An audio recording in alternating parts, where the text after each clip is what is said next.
Every year, Troop 16 of Parker, Colorado ventures into the undeveloped wilderness of Peaceful Valley Scout Ranch for its Survivorman Challenge campout. Scout leaders come up with something new each time to make the weekend tradition fresh and engaging, including inviting a television star to watch the scouts put their wilderness survival skills to the test.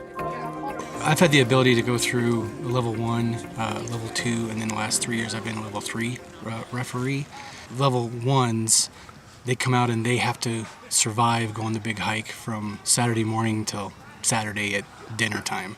So you're just kind of giving them into what they need to survive. They have to go hit all the points, they have to do all the hiking, they have to do the map and compass and doing their knots and lashings, and they're just learning that stuff. That second year, they actually have to build their own shelters and stay out overnight on Saturday night and sleep out, not under the stars, but, with whatever shelter they decide to build and whatever the elements are.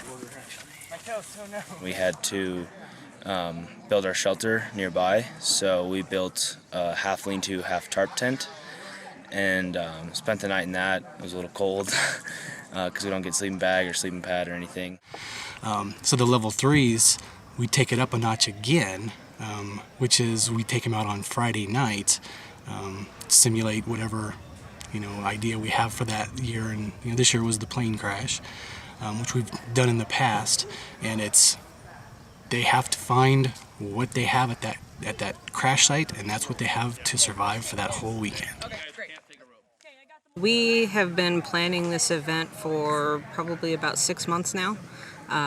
There's a lot of prep that goes into it. Our ASMs meet once a week for probably 4 out of those 6 months to figure out, which cache points we're going to have, where they're going to be, making the map, putting all the training materials together, training our ASMs and parents that are going to be referees, and then, putting it all into action. I feel like it's gotten me a little bit into the mental aspect of you got to know what you're looking for kind of thing, because I feel like if I didn't do this, I wouldn't be as prepared as I am now. When we went to our first crash site, 2 of our members from our patrol were hurt, and so then we had to bandage them all up and help them through the whole day. So then after that, we went back to the camp, set up our tent. We had one giant tarp. It fit all 9 of us in there. And then we made some really good dinner. We had rabbit, carrot, onion soup.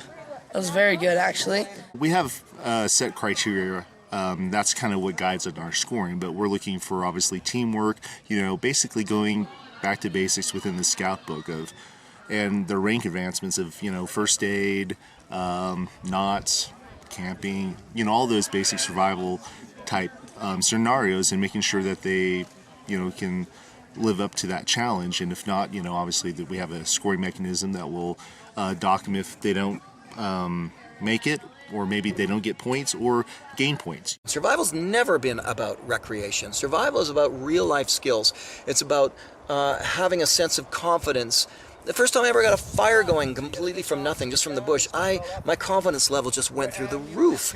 But not just for being out in wilderness, for life period. It makes you feel like, well, I can handle having next to nothing and surviving through tough circumstances. Then I can handle a lot of other things too.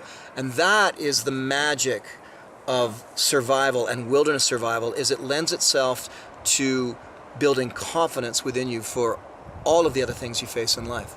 I think that Survivorman survives in our troop for the long term just because of the adults wanting to keep it going and the boys are enthusiastic enough to do it.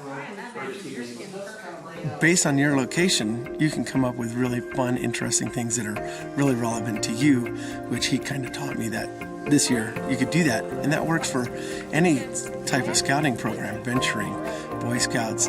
Now that we have girls joining us, obviously our crew was 3 girls and 1 boy, and they excelled at this just fine. And so it works out for everybody.